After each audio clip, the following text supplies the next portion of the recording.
99% লোক ফোনের ডায়াল প্যাডের এই সিরিজগুলো জানে না।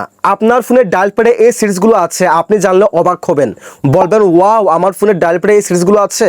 ফার্স্ট অফ অল আপনারা আপনাদের ডায়াল প্যাডের অ্যাপসটাকে ওপেন করে দিবেন। অ্যাপসটাকে ওপেন করে দেওয়ার পর এখান থেকে 3 ডট মেনু এই অপশনে ক্লিক করবেন। দেন এখান থেকে সেটিংসের এই অপশনে ক্লিক করবেন।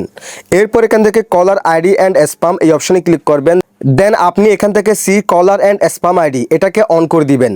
সেক্ষেত্রে আপনাকে যদি কোনো আননোন নাম্বার কল দেয় তাহলে ওই নাম্বারের পরিচয় আপনার ফোন আপনাকে জানিয়ে দিবে। দেন এখান থেকে ব্যাকে ক্লিক করবেন। ব্যাকে ক্লিক করার পর একটু স্ক্রল করবেন। স্ক্রল করার পর একদম নিচে কলার আইডি অ্যানাউন্সমেন্ট এই অপশনে ক্লিক করে দিবেন। এরপর এখান থেকে অ্যানাউন্স কলার আইডি এই অপশনে ক্লিক করবেন। দেন এটাকে অলওয়েজে সিলেকশন করে দিবেন। এরপর থেকে আপনার ফোনে কোনো কল আসলে ফোন ওই ব্যক্তির নামটি বলে দিবে। দেন এখান থেকে ব্যাকে ক্লিক করবেন। ব্যাকে ক্লিক করার পর একদম নিচে ফ্লিপ টু সাইলেন্স এই অপশনে ক্লিক করবেন। দেন এখান থেকে ফ্লিপ টু সাইলেন্স আপনারা কী করবেন, এটাকে অন করে দিবেন। এটাকে অন করে দেওয়ার পর আপনি যদি কোনো জরুরি মিটিংয়ে থাকেন কিংবা কাজে থাকেন, সে অবস্থা আপনাকে যে কেউ কল দিলে আপনি ফোনটাকে জাস্ট উল্টা রাখলে ফোনটা অটোমেটিক্যালি সাইলেন্ট হয়ে যাবে। আর নিয়মিত এরকম গুরুত্বপূর্ণ ভিডিও পাওয়ার জন্য পেজটিকে ফলো করে রাখবেন, ভিডিওটি শেয়ার করে দিয়ে অন্যকে দেখার সুযোগ করে দিবেন।